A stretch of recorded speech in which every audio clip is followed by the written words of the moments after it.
I am actually in the middle of a writing and recording session, but this was on my brain, so I just wanted to go ahead and get this quick rant off before I go back to the studio.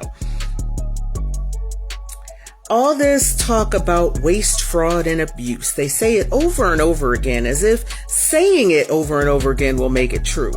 But have y'all figured it out yet? If there was all this waste, fraud, and abuse, where are the indictments? Let's start with Social Security. The claim is that all these billions of dollars have gone out to people who are no longer with us, that someone is claiming all of these funds for people who are no longer here.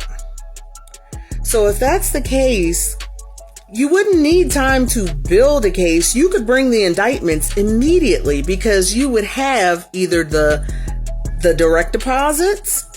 That's a paper trail. You would know exactly who those direct deposits are going to.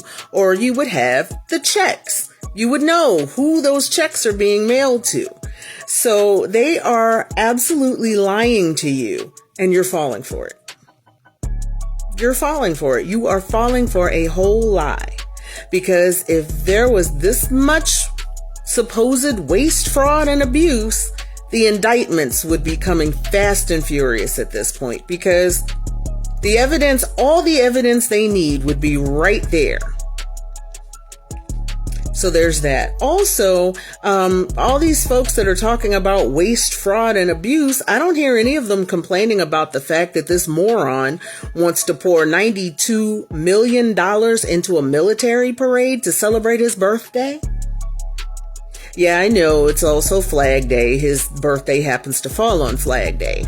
But we all know the real reason why he wants to do this.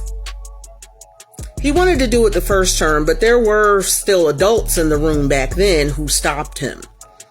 There are no adults in the room now. He's surrounded by yes men and women who will do whatever he wants, no matter how stupid, wasteful, and abusive it is. Also, my condolences to the families and loved ones of those who were lost in that chopper crash in New York. Yes, there was a helicopter crash that unalived 6 people. And also there was another incident at Reagan National where 2 planes were their wings clipped.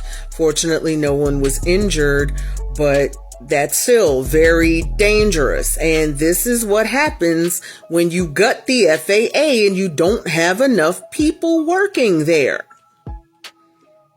Oh, but you know, they wanted to eliminate DEI somehow, diversity, equity, inclusion, and accessibility, which is actually DEIA. But yeah, somehow they want to blame everything that goes wrong on that. Could it be the DEI, the fact that there isn't a single person at the helm of anything right now that's remotely qualified, starting with the tangerine tyrant at the top?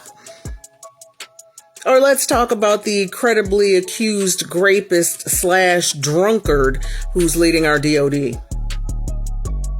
Or